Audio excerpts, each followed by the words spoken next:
my whores, take my land. It's okay because I've got Dan. The sheriff might have fucked Trixie, but he can't take the gold from me. Stick your thumb in my ass. Bleeds are fucking hard to pass. But I don't need your sympathy, cause you can't keep the gold from me.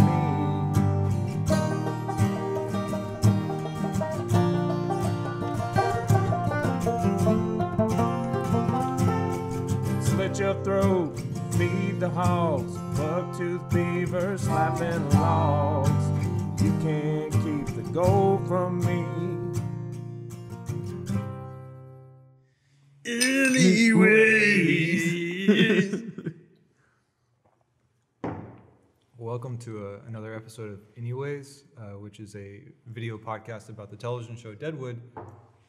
Today we are reviewing the episode of the first season entitled Bullock Returns to Camp, which I think is the 7th episode of the season. I wonder what's going to happen.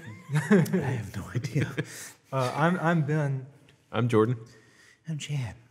And in this episode, we started with Bullock and Charlie Utter tracking down Jack McCall outside of the camp. And what'd you think, Chad? Of the episode. Like, I think when we came in, we were singing the song "Anyways," which is making fun of the outro theme song, which seemed really maudlin and very modern, maybe. Yeah. Strange. And the other thing we were talking about just before we started rolling was that this is yet another episode which had something that seemed so modern that it's current to the in 2019 Trump administration, where in this episode Al menaced Trixie by grabbing her in the crotch. Yes, grabbed by the which is pussy. a popular expression which dates back to the 2016 election where Trump That was the first thing I thought of as soon as that happened, was like, oh, grab by the pussy. Yeah. Mm-hmm. And then previous to this, we had Al used the phrase "bad hombres." It was Charlie talking about the. Yep, in the last episode. Yeah. Right. There's also a reference to colluding, which is there's collusion. I don't collude. I don't cahoot. Yeah. But anyway, those are just very modern things because they couldn't have been intended, obviously, because those references hadn't happened yet in the popular lexicon. Anyway, the name of this episode is Bullock Returns to the Camp, and it is about Bullock. He captures Mr. McCall, the murderer of Wild Bill Cock, and then he returns to the camp. And ends up being a little bit of a anti-climactic thing in a way. I mean, for that specific story thread. Sure, they knock him over the head, and then they just say, "We're going to take him to the federal authorities." And there's a fade out. That's it. Mm-hmm. Yeah. That's cold open. And that's what it felt like. It felt like a cold open to a show. Yeah. And then, but that was it. And I was like, oh, he just rides back into town. And I was like, is he on the horse or something? Nope, he's just gone now. Okay. And the rest of it is starring Kristen Bell. Yeah. I mean, it is weird. It's a very weird choice that, I don't know what we can say. Can we say that there's anything more about this Yankton and Jack McCall? Like, can we continue into the history of it, or because if it plays into it, then no. I don't know if it really plays into it. But is it a spoiler if we say, well, it doesn't? Yeah. Yeah, I mean, it would like, we can tell you what I mean, it's not a spoiler if it really doesn't. Yeah, it doesn't play into the rest of the series. Yeah. It literally is an anticlimax. That's the end of it. That's it. Okay. We're very sorry. It's a very strange end to that bromance. In real life, Jack McCall went to Yankton, and he was on trial. And on trial, he said there were forces in the town who put him up to killing Hickok. And then they went back to the town to try to find those forces, and they had left town. And then anyway, so then he tried to escape, and then they hung him, and he died. And they buried him, I think, with his noose on, like something weird. Like later anyway, Jack McCall. Anyway, it's interesting. There's more to. There's something that's unrelated to Jack McCall, but it's still very interesting, and it's kind of related, but we can't talk about that. So I don't know. Should we leave that in? You think that's too much of a spoiler to leave in this? I don't know. No. Keep going. Okay. Okay. But anyway, Utter and Bullock, you predicted that they would kill him, and as you said, he feels that he tells Saul that he had a change of heart because he killed the Indian. Right. And he said that Indian saved his life. Right. And Saul says not for long, but it's I don't know. It's a nice thing because you were expecting him to kill him. And get frontier justice. But it was kind of a convenient way to get around it. Oh yeah. In a way. Yeah. Because they just didn't. Well, they couldn't kill him historically. No, they couldn't kill him historically, but they didn't really. This is one of the few times where I'll say that they didn't really do something very well. Yeah. Which was, like, how did they fail? Like I was saying, I think in the last episode that the last episode that opens with him getting hit over the head by the Indian. Yeah, right? I think so. So. Yeah. And it's just abrupt. Yeah. And it just happens, and then much in the same way that just happens. Yeah. In this episode, it's like they just find him, and then they hit McCall over the head, and they're like, "Well, now he's with the federal authorities." Yeah. And it's like, okay. Well, they discussed. The episode's called Bullock Comes Back to Camp. Yeah. It's literally called Bullock. We can't have an episode where he's in Yankton or wherever. But he could have come back at the end. It's like there will be blood. There's going to be blood at the end of the movie. Bullock's going to come back later. It's they just didn't. I don't know. They could have done more. It does leave you wanting to know what happened to Jack McCall, and there's no real explanation. And that plus wanting to have more go on with Bullock's character that's not just explained away later by Bullock. Yeah.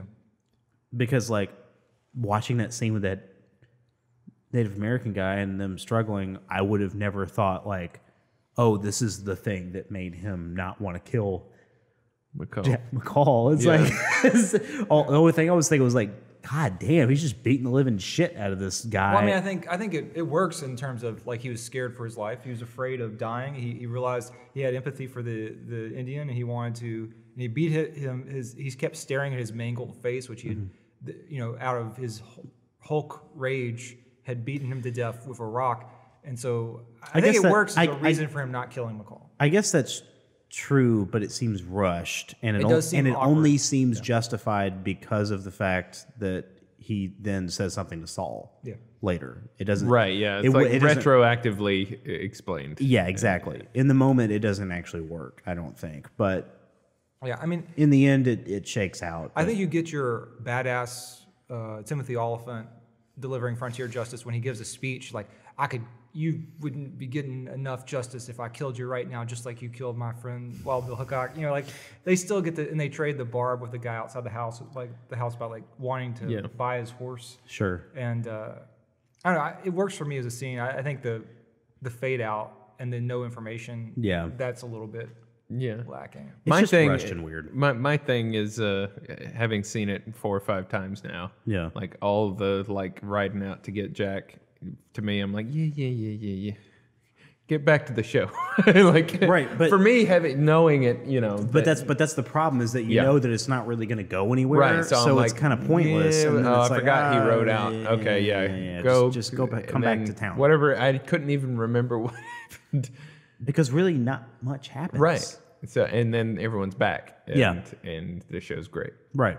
So we get to say goodbye to Garrett Dillahunt as Jack McCall, and he has this wonderful moment where he's just, what has he done with being free from like murdering someone? Does the exact same thing. He's passed out, and he wakes up, and just knowing he says, "I don't want to play anymore." And it's just like that's what he says, and then he just gets hit on the head and dragged. There's some good moments in it, but I just don't think it's very well executed in that plot line. I think it's like kind of it's flopped around and fumbled a bit, and then it just kind of ends. And that's it. I would agree. I would say that in defense of the Indian attacking suddenly, like they're trying to show, you go out of town, you would get attacked by different people, but it feels the road like is dangerous. But it feels like it needs a scene after that for him to reflect, other than him just literally saying it to Saul. Yeah, we don't know that until he says it to Saul. No, there's no way to know. Yeah.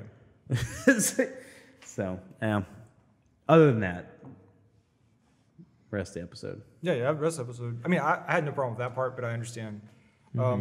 All right, to go through the rest of the episode. I mean, well, let's just bounce around. Okay. After that cold open, we go to Dan, and actually that's when Kristen Bell and her brother show up, and Dan is immediately smitten. Yeah. Well, And yeah. And I was like, what's going on here? Yeah. well, there was a lot to take in. Yeah, Kristen Bell yeah. and her brother Miles, or Flora and her brother Miles, are looking for their father, who's missing, and they have a photograph.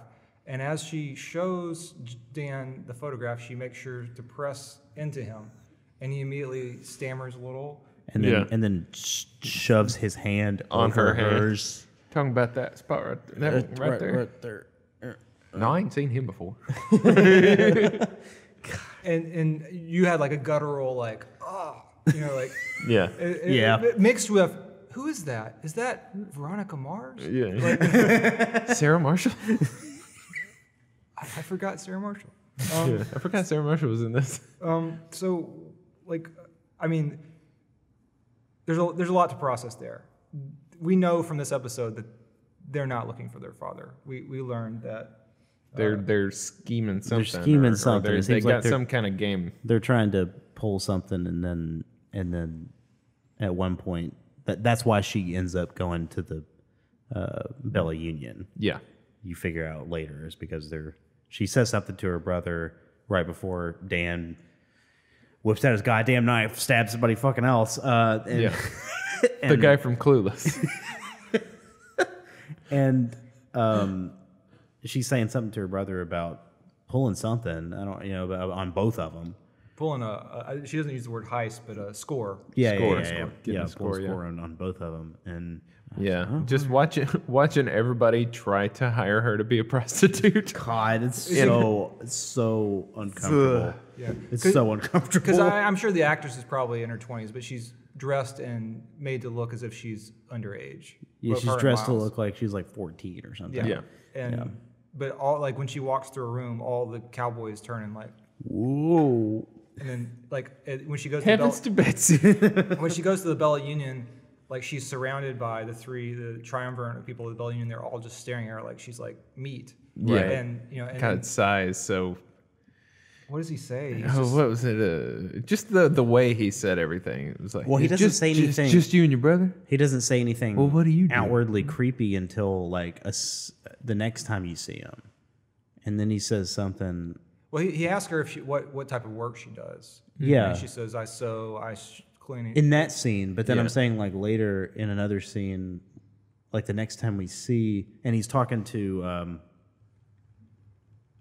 Eddie. who's the prostitute lady for Joni. him? Joni. Talking to Joni, and then he's saying something about like we need to get that little something, or it's like Oh, he says that she's a interesting piece of strange. yes, Which is right after he tried to pay off Eddie, or not Eddie, Andy. Yeah. He's like after trying he to pay left him him in off. the goddamn woods. Why don't you go cool off and think it over? It's like, oh, I ain't getting nothing started. Well, don't think nothing over then, Eddie. or Andy. Just take my damn money and fuck off then. What's your opinion? He's of got a temper. I love He's very. He's yeah. There's a petulance. There's a To certain him. joy in how he is so Evil. debonairly snide. I don't Yeah, know. yeah. Yeah. What how is your sympathy for Cy Tolliver this episode? Well, I don't think there's any real sympathy Sympathy. for him. I But mean, you've said in the he's- past that he's maybe a little bit less evil because he's More not slitting polished. throats. he's not slitting throats, but he's. Let's put it this way: it's not like He's gross. Al was clamoring real hard to get what's her name to work there, right? Yeah, right. He's, I mean, it was kind of like take it or leave it. He asked twice. Did he? He well, asked the second once. time it was like on Dan's behalf, though. Yeah, yeah, Yeah. It was like No, no. I hope you ain't giving up on that little girl yet. Well, I feel like he, for the Al character, I think he sees through their ruse. Like he has like 2 or 3 innuendos where he's like, "Oh, you poor kids," and then it sounds like he doesn't believe them. Yeah, And then he's like, yeah. then he asks Miles, Miles is sweeping, he's like, or at the bar, he's like, wouldn't your sister want to work here? I think he's offering it as a more realistic thing for them than a life of crime. Yeah. Like he's saying, come to my place, you can get steady work. We're not so bad here. Yeah. Yeah. As Well, opposed to but okay, and then as opposed to Sai, who is like, I'm not taking no for an answer. We have to get this chick in here so that we can sell out this 15-year-old girl to get fucked. And it's not, I mean, like, Al's an opportunist, but it's not like he's telling Dan, like, look, go get this chick, and we have to have her here. So that's another way in which Al Swearengen would be a little bit nicer than somebody else. Well, Yeah. and In a way. inside, I think the brother's going to be a problem. Fuck the brother. We'll kill him if we have to. Like, That's That's what Sai says. Yeah. He does say, fuck him, we'll kill him if we have to. One thing I want to return to is when Flora and Miles are in the gym looking for their long-lost father, the curly-headed guy, the guy from Clueless, he's drinking at a table, and he says, I hate to tell you, but your father's not up here, and it brings me no pleasure to say that, but that's just the way humans are. And I really love that he said that. Like, all we know is that he wanted to kill Wild Bill. Calamity Jane called him ugly in the street, and he was in the jury at Wild Bill's the murder trial of Jack McCall. But now he's like has this very philosophical. Shortly before he's murdered and stabbed horribly in this episode, he has a. This is the same guy. It's the same guy. He's sitting there drinking. He's starting his day early in the morning drinking it before he's killed there. Wait, is this the same guy who was talking? He's the same guy who was talking to Wild Bill angrily about how he hoped he died in the camp. Oh, but he it's was that saying guy. about how big of a fan he was. That guy? Well, there was one guy who was saying how big a fan he was. Another guy was saying he yelled at that guy.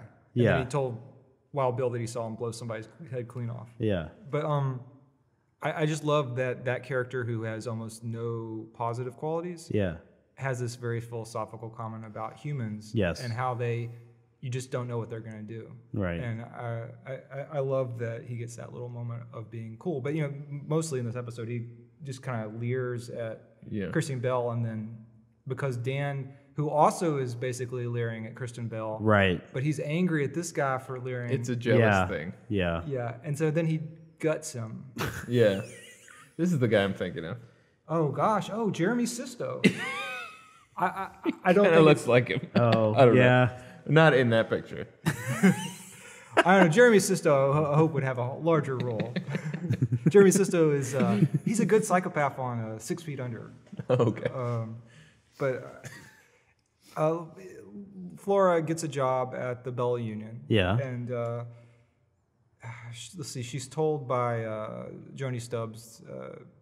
She and Joni Stubbs have a conversation about her ex-boyfriend, and she tells Joni Stubbs that her ex-boyfriend, or that her brother Miles, which we don't know their relationship if they're actually brother. I think it's implied that they're not really brother and sister, and that he's her boyfriend. Mm-hmm. Anyway, basically, long story short, Joni tells Flora that she needs to smile and she needs to be happy.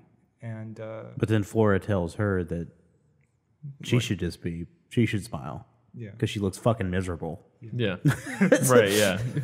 Turns it around on her. Yeah. In the last episode, Cy Tolliver told Joni that she needs to be happy. Yeah. And so Yeah. What was it he said? It's like, when I'm around you, I'm sad. No, when things are good, or no, I can't remember. It was like, I'm sad. When things are bad, I'm real sad. there's also a really nice scene where she's walking with one of her Johns, and he's like a man with gray hair, and he has a bald Oh, yeah. patch, and he's just like excited. He's like, I'll just hang out with you. I'll pay you $1. And Yeah. Does he say something about being sweet on her? I think that's what he's saying. Yeah. There was something he said right at the end. You're swell. Yeah. You're swell. So it's like he's just a bashful old dude who wants to sit around her. Yeah. Okay. Also, let's also staying with those two kids. Miles, her brother, hangs out with Al, and Al points to Jewel, and he says, "We have to teach a special sweeping technique here. Yeah. She can't not grasp her broom really hard, so she." Anyway, he then talks about the tit licker, who is a John Specialist. who goes and has a thing where he pays women to. He let pays him- 3 large-breasted women to stand in a line, and then he goes by with his tongue and licks all of the nipples in a line. And if he misses one of them, he just lets it go. He does not allow himself to retrace his steps. And then he's done, and he goes away. Relieved for the day. Relieved for the day. And then he disarms Miles with his tail, and then Yeah. immediately he's like, "Miles, that's your name, isn't it?" And so it's like he basically is just trying to disarm Miles with this story about boobs. Yeah, and then- seeing boobs. Yeah. Yeah. And then just like try to get to the further of his story. Then while he's softening up, he asks him again if Flora can work at the gym. And Miles just says, "You're joking, aren't you?" And he's like, of course I'm joking. Of course. Why would I ever? Yeah. That's insane. And there's another like really nice little bit where he's like, "Specialists, they always pay a premium and they never cause fucking trouble." Yep. Which sounds like, again, in the words of Ian McShane, it sounds like great wisdom handed down from the ages. Like, I don't Yeah. know. Yeah. Like, when will I ever run a bar that has specialists? I don't understand. Yeah, yeah. But it sounds really smart. He said something about like catering to specialists, like exclusive in like England or wherever, and then to prove I'm one of their own, I'd operate from the corner, hanging upside down like a bat.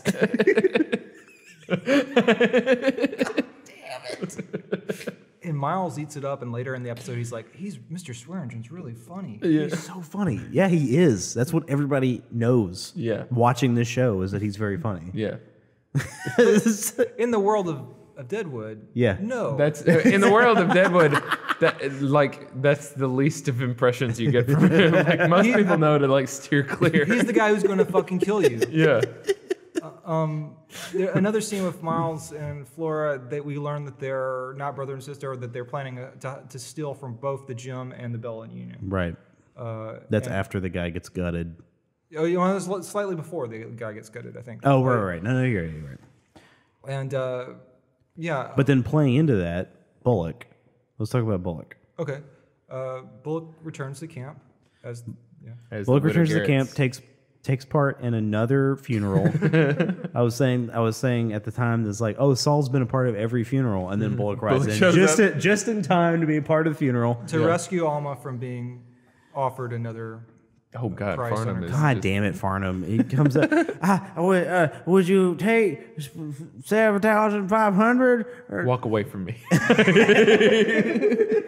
Ma'am, there's only 24 hours on this offer. Walk away from me.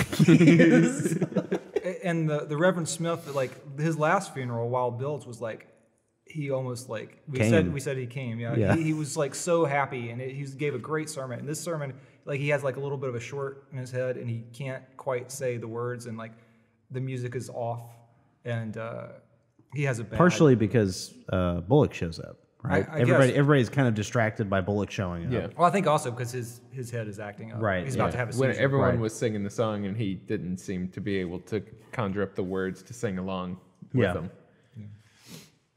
But what were you gonna say about Bullock, and just in terms of Okay, so wait. So Bullock shows up, and then the next time we see Bullock is with Saul. yeah, I think first he talks to Alma.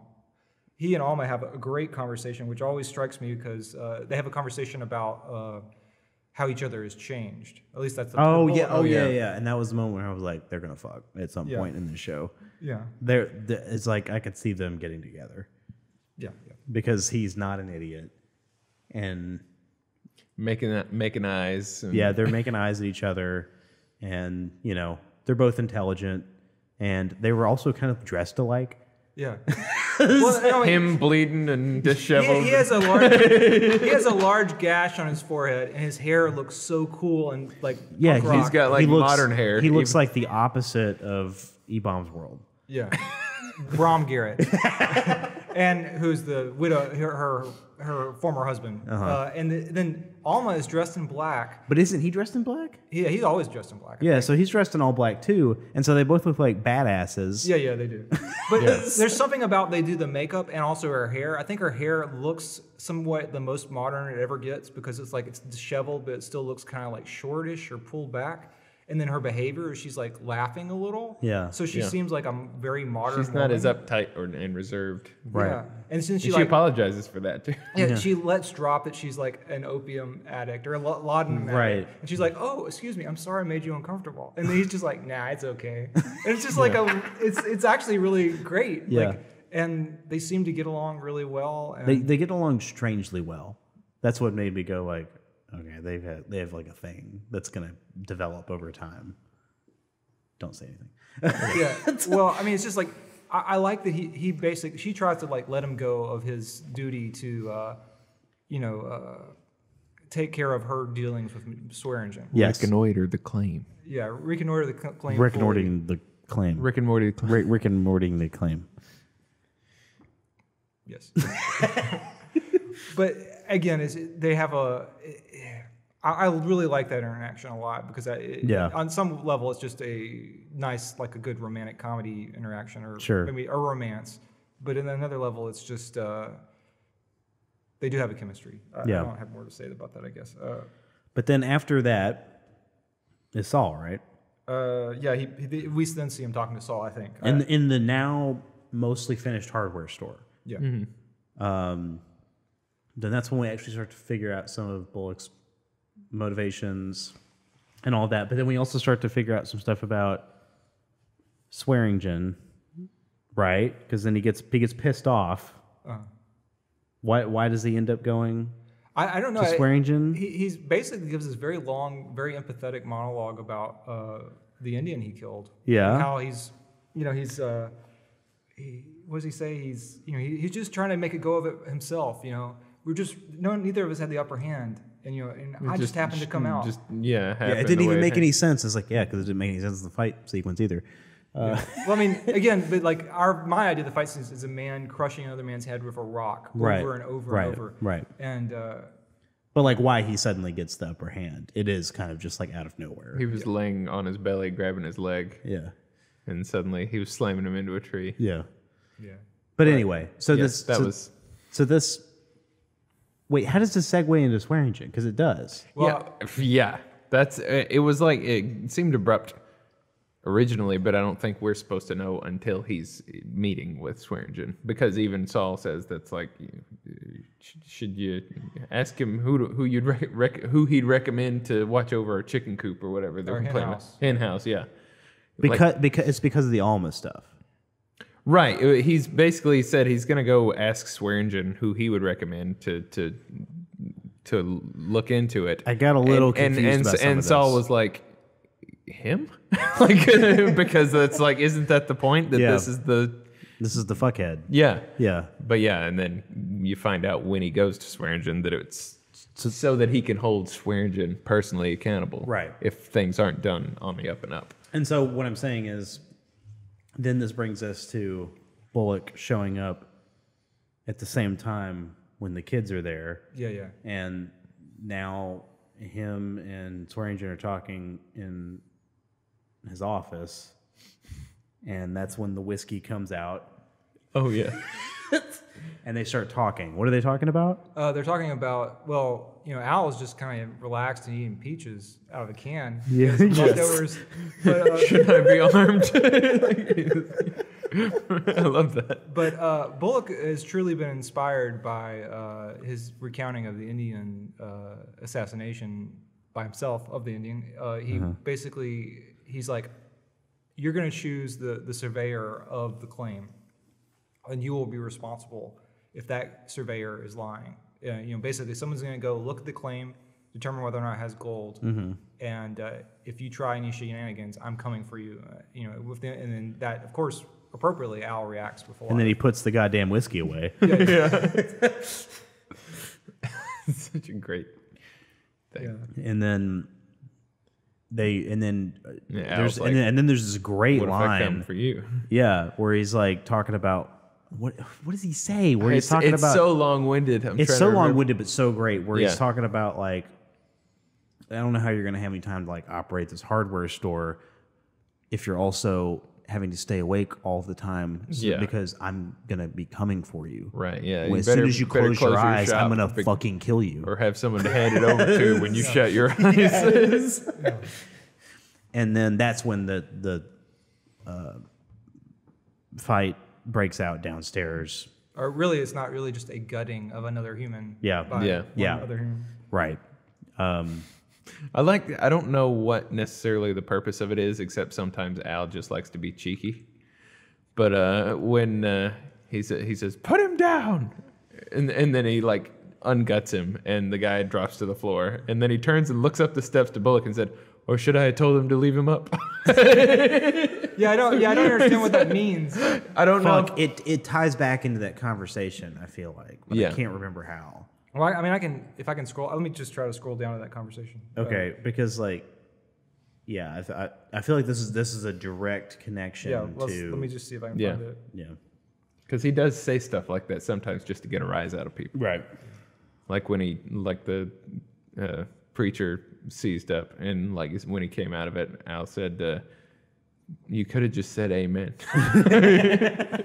Yeah. All right. What's a line? This you won't need to edit this in, but what was a line from this episode that I can't, in order to avoid scrolling, I'm just going to Control F to the place. What's a line from this episode? Holiness. He said, "Your holiness." Your holiness. Your Holiness. Yeah. So let's see if I can. So I can lock my office. I loved that moment where he was like standing you- I need there you to and leave. he's like, "I need you to get the fuck out." He's like, "So I can lock my office." It's like these little motivated character moments that like have to happen like logistically because it doesn't make any sense. and it happens like it feels natural. Like, Right. It's like he's not going to leave fucking Bullock in I'm his not office. gonna leave you up in my office. No. Yeah. You need to come down with me because I need yeah. to lock my door when I leave. Yeah, it's like, But I got to go down there right I now. don't trust you fucking in here, and somebody just got knifed in my bar, so you need to get the fuck out. Yeah. But totally motivated, totally makes sense. Yeah. He was trying to live just the same as me and do honor to his friend and make some fucking sense out of things. And we wound up that way, and I wound up after beating him until I couldn't recognize his face, for Christ's sake. Seth pauses, choked up. That Indian saved Jack McCall's life, I'll tell you that fucking much. Not for long. And then Seth just jumps over to Brian McDonald not coming. I want his recommendation. Who should I say that widow's claim? So, But then what does Al say in that conversation? in that conversation? In the office, because that's what we were talking about, where Okay, I'm where sorry. he comes out and then he looks up the Seth stairs. says, "I'm here to talk about Miss Garrett. That plan on her husband this morning. I wrote a man about coming to say her claim, but he can't make it. Plenty of local alternatives. I want you to nominate someone. Do you?" Al says. So if any way his work Can we was reenact mistaken, the scene? so if any way his work was mistaken, I'd be coming after you. Al inclining his head. You would. Seth, yes. Well, since I got nothing to do with the fucking venture, what if I decline to make the fucking recommendation? Seth, then you better hope whoever I find does his job right, because I'm holding you accountable. Al, grabs the bottle, puts the fruit up. I ain't involved. E.B. Farnum offered her a claim. Farnum's your water boy. I know what you've been trying to do to her. So here you come, in all nobility, threaten me with a dire result. If the property that widow's husband thought worthless and wanted sold turns out not to be pinched out. You and I know how it is, Mr. Swearengen. How what is. Seth stands. She gets a square shake, or I come for you. What if I come for you? You ready for that? I guess I'd better be. Then close your fucking store, because being ready for me, we'll take care of all your waking hours, and you better have someone to hand that task off to when you close your fucking eyes. Seth, we understand each other. There's commotion downstairs. Yeah. Okay, so getting back to what we were talking about, that's literally so what Bullock does in that scene is tell him, this is how things are going to be, Al, and you have no say in anything. And then when he calls back up to the stairs to him, is like, or should I tell him to put him back up? It's Like, no, yeah, it's like mocking yes. It's like, you get to call the shots now. Your holiness. But it's kind of like Bullock had a religious experience by beating someone to death, and he saw things clearly. That's true. And he learned two things. One is, don't kill the guy I want to kill, and two, threaten to kill Al. Yes. That's the way out of the situation. Like, And he's right. He's proven right by this. Like he's like he had this mystical experience, and now he like knows how to deal with Al. I guess that's Right. what happens. Man, What was the thing when he was talking to Trixie and she said, "Don't be angry"? He's like, "I'm not angry. What was it?" He's talking about something about like bewildered or something about the fairy tales. I can't remember. well, he thinks she's giving him fairy tales, and he's Yeah, very yeah. very angry. He also seems really turned on. We mentioned a little Yes. bit back about being seemed to be like licking his lips lasciviously while threatening to kill Farnum. Yes. And here he's grabbing her crotch, and as soon as he stops grabbing her crotch, his hand moves up towards her breast. Yeah. And all she does is she's obviously very scared, but she puts up at least a good front for him. Yeah. And she's like, she makes no sense of, I'm sorry that I faked giving opium to this lady. I need to go back there so you can get your more information. And she basically successfully stops him from, and when she leaves the scene, you can see that she relaxes a little bit. Yeah. Like, but I don't know, he doesn't do, Al Swearengen doesn't have a very good episode. He doesn't get the upper hand on Bullock. He doesn't get the upper hand on Trixie. He's just kind of outplayed by both of them. In a way, but I mean, I thought Trixie would be dead. She's not dead because, like, no, because she means too much to him. yeah. I mean, Secretly. he loves her. Yeah. He doesn't want to in his admit that. way. He cares for her. Yeah. I mean, he likes to put his foot on her. I think Al is a sadist, like a sexual sadist. I think like one thing that doesn't play for me in this episode is Trixie reading the riot act to Alma for offering to send her to New York. Yeah. And her response is like, "What the fuck?" And like very modern phrase, like just crazy modern. But that's fine. Yeah. But it's just like, I don't care how unused you are to like fancy things. I would still take that deal. Like if I'm living in Deadwood, I'd be like, yeah, I'll take an all expense paid trip to New York. Yeah. But at the same time, I think she's saying it's unrealistic. And I think she's scared of that too, because when Well, Al she said right fears- before she came, like, don't get ideas, Trixie. She fears how far Swearengen reaches. Could Right. could he? Or does she even believe that she could She survive? She wouldn't even be able to get out of town. Well, no, I'm not You even. know what I mean? Like- I'm not even talking about that though. Like how much sort of how low of an opinion of herself She does has of herself. Yeah. You know? That plays into it and, too. and where it's more like in her mind a pragmatic thing to refuse. Look, I'm a whore. This is my Okay. lot in life. It's like you're a rich lady, so of course you could just go back to New York and everything will work out for you. Mm-hmm. I'm a whore and I work in a Well, a not really town in the middle of fucking nowhere that has no laws. Right. And she also kind of calls her out because it's like, if anyone has a chance at taking care of this kid, it's you, not me. not fucking me. and It's like- you're being lazy and Yep. irresponsible by trying to push it off on me Yep. because you want to fuck this guy. Yeah. Yeah, Or whatever. which she literally says, Yeah. which is very interesting. Another thing that happens this episode is Alma, who did so good pretending for Farnum last episode that she was high, lets her guard down and gets into a stagecoach coach in front of Al Swearengen, who realizes that she's not. She doped ain't up. high. He didn't see me from the window. I didn't see him up there. Okay. You don't know Al. She's like an upper class character who has no conception of like the literal threat to the life she's causing for the lower class character, and she just it doesn't even, she's just laughing and having fun, and she doesn't realize she really screwed this woman's life up. She had a touch of Brahm in her in that moment. Yes, just a touch. Not that bad, but That was the original title of this episode, A Touch of Brahm. of Brahm, A touch of Brahm. a touch of E-bombs. And they were like, this Bullock Returns to Camp episode title is really good. I'm gotta go with this. But also, let's see, with Trixie, what was also developing for Trixie this episode is she's hanging out with Mr. Starr. Yeah. And they're sweet, and he says you can have anything in this hardware store for free, and he really likes her. Yeah, it was a getting acquainted with people you'd like to get acquainted with discount or something like that. And it's And he said something about like looking at the books or Yeah, something. yeah, too. make sure they add up. Yeah, I was like, wait, what? Well, I think that was like a joke. Like I think he was joking with her like, I'm leaving you in charge of the store while I gotta go bother Charlie Utter about his dead friend. Yeah. Oh yeah. You know, just have fun with those books. But she takes it. She smiles like she takes it like not as a joke. I think. Yeah. It's a nice moment. Yeah. Charlie Utter returns to camp as well. Oh, that is kind of jumping ahead a little bit. Him and Jane at the Wild Bill's gravesite. Oh my god. Was great. Yeah. This is so good. Them talking to Bill and her pulling her gun. Right. Stomp it up in the dark. Yeah. I can't see who the fuck's coming up here. Yeah. And then he starts what is he starts talking about, we found the guy. Yeah. Who killed you? Whatever. He's like, you didn't fucking. Do we have to get into this in front of him? It's like we didn't. Yeah, but you didn't fucking shoot him like you're supposed to, or whatever. Yeah. And then, I mean, it's a great, really well acted scene. It's basically just a monologue one shot of like Charlie Utter and also Calamity Jane delivered to Wild Bill's grave. Yeah.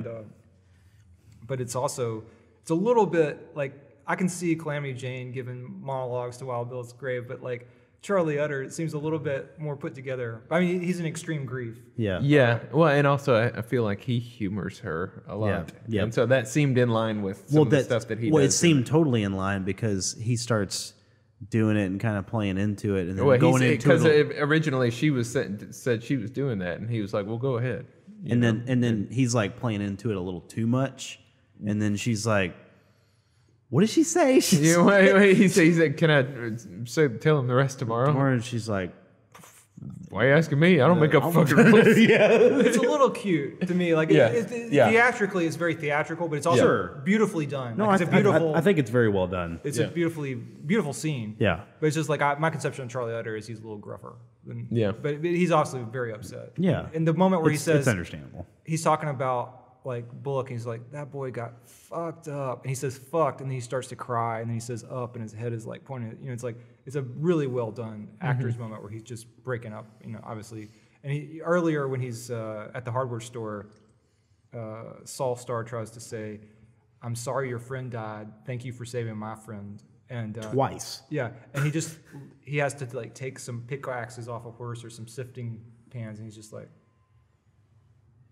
And he becomes a robot. He can't express emotion, and he just turns his back on him. And, I also loved that when he went into Tom Nuttall's place to ask Tom what happened. You know? Yeah. Oh. And Tom that fucking dude that told him up, and just kind of gave him the his gist hat of it in his hand, and he's just like, and then the guy who gets the bullet in his wrist comes this up. Whole theatrical, and it's another part of Wild Bill's past that he can't escape even in death is all these people that want to be a part of his legend up into including his fucking getting shot in the head. Yeah. And this guy coming up and be like, and this bullet that's in my wrist I'll carry it till the day I die. Carry it till the day I die. And it is super theatrical about the way he's delivering this. Yeah, but you know, to the guy's credit, it's a great monologue, and he has no one to deliver it to except except the bereaved. Sure, but but you can tell from Charlie's expression that he's like, he's staring at the guy, and then he just looks at Tom, and he says,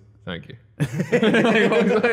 like thank you for just telling me the Cliff's Notes. Yeah, that's all I really wanted. Everyone's kind of dazed by like reading about Wild Bill their whole life. They're just really excited about having to interact with him. This guy literally got a bullet, as he says, through his wrist. Yeah, and we last saw him at the trial he's like, I need to testify to prove that I was involved. Right. You're right. And that's a real guy. It's like a real historical guy, and he really did get shot. And I love that they give him he goes over the table, and Charlie Utter has paid him no mind. He looks at the table, and he's like, I just remember he was playing aces over eights, which is like the famous dead man's hand, which was associated with Wild Bill. And then the other people who were also playing, they're like, sure. Yeah. So and the show is basically saying that aces over eights is an unlucky hand, is just a made up shit by some charlatan who wanted to connect himself. Yeah.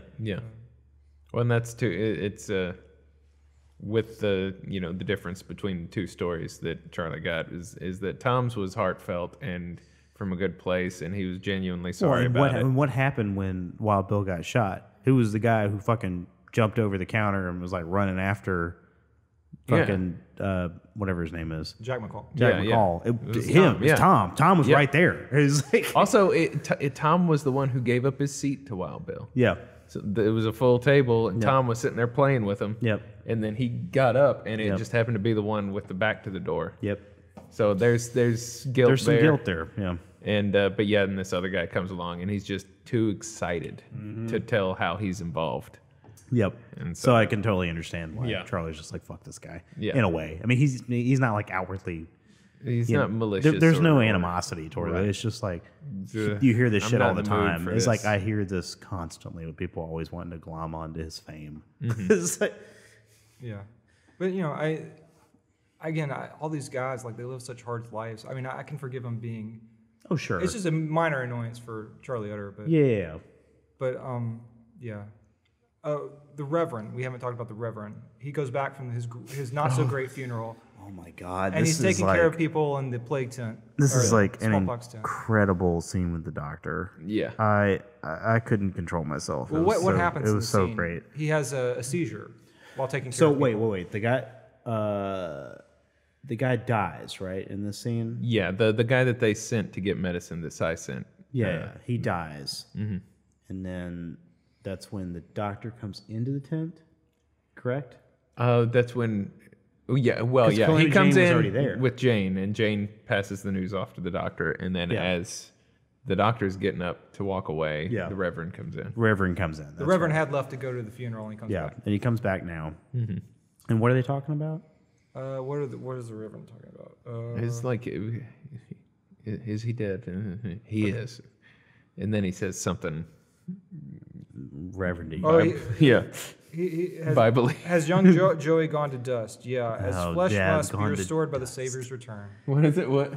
As flesh must be restored by the Savior's return. And the doctor I was just turns just- and stares. Yeah, that's an amazing moment where, like, again, the Reverend just takes such joy in, like, and not like in a negative way, but he takes such joy in, like, people passing on, and the doctor He sees it as a positive. he sees thing. it as a positive, and the doctor's just sitting there in the background of the shot, staring at him like, "What the fuck is wrong with you?" It's like, Right, you yeah. fucking died. Yeah, this was a really nice exchange. Mr. Bullock was struck by an Indian's axe marked like the firstborn of Adam and Eve. Jane, are you drunk? That's a good exchange. And then from there, his seizure begins. Yeah, yeah. So he's Seizure obviously begins. His brain is Oh god, the Right, pep and talk. so from there he falls back, and the doctor's like, "Doctor, you're okay. This is gonna be all right." You know, and he doesn't have to put anything in his mouth or anything. Yeah. It was like a mild seizure or something, and he comes out of it relatively quickly. And then what does the doctor say? Well, I mean, the what is doctor it? questions about his medical history. He's like, how long have you been having these seizures? And then basically, the Reverend immediately connects it to God. He's Yes. like, this is, he's like, this is how you've been receiving the word of God. Perhaps, yeah, perhaps the Oh he, my he says, God. "I think you got a lesion in your I head." think you have a lesion in your head. and it's why you're having these seizures. It's like, and it's and also why you're hearing God. You're right. Why you're having conversations with the divinity or whatever. Conversations with the divinity. And then, and he's like, "Well, might that be the work of God, so that he can talk to me through this thing?" And he's like, "Well, I'm not one to speak to the word of God." His ways being mysterious and all, or something like that. His ways not being ours. Oh, I and was so was forth. doing that. Oh, okay. Sorry. But yeah, he's like, could not the lesion be the instrument of God's instructive intention, doctor, if I am so afflicted? Doc, well, of course it could, his ways not being ours and so forth. But could he not, Reverend, just once? Well, okay, so he doesn't say it like that. He says like, "Well, of course they could be, but no." It's like, Yeah, he's utterly not down with His ways not being ours. and so forth. transcendental, almost orgasmic spiritualism Yes. about death. no, not at all. He's like, get to rest because you're about to die. "You're gonna die, you You need dumb to get fuck. some rest." Maybe it's also God's will that you go home and go the fuck to sleep." Yeah. Right. Yeah. Something to that. Yeah. It's great. I love the doctor. And it's really like the doctor, he's, again, a real life character. I don't know if he had like actual seizures, but you feel really sorry for him, like because of The preacher. the preacher. I mean, I'm sorry, the preacher. You feel really sorry for the preacher because he's very sympathetic. I don't know. I've lost my train of thought. He's sympathetic, but dopey, but in a lovable way. Harmlessly. Yeah, completely harmless way. Yeah. For a creepy guy who seems to be like turned on by burying people. Yes. Like He is remarkably harmless. he wants to help everyone he meets. Yes. There's a genuine desire to be of service. Yes. And whatever that means. Yeah. But it's, yeah. I will watch your goods as if they were my own. Okay. Oh wow. This is unrelated to the plot of the episode, but the closing song is "Old Friend" by Lyle Lovett. Oh. So By Lyle Lovett. Lyle Lovett, famous for dating Julia Roberts and being a country singer. Yeah. So weird. Yeah, but no, that makes perfect sense. How did it go? Old friend. Yeah. Old friend. Yeah. It seems so modern. It seems like it's been years ago now that we heard that song. Yeah, we've been discussing this episode. Let me go back to the synopsis one. I'll jump away from the script. Hold on. Damn it. All right, Bullock returns to the camp.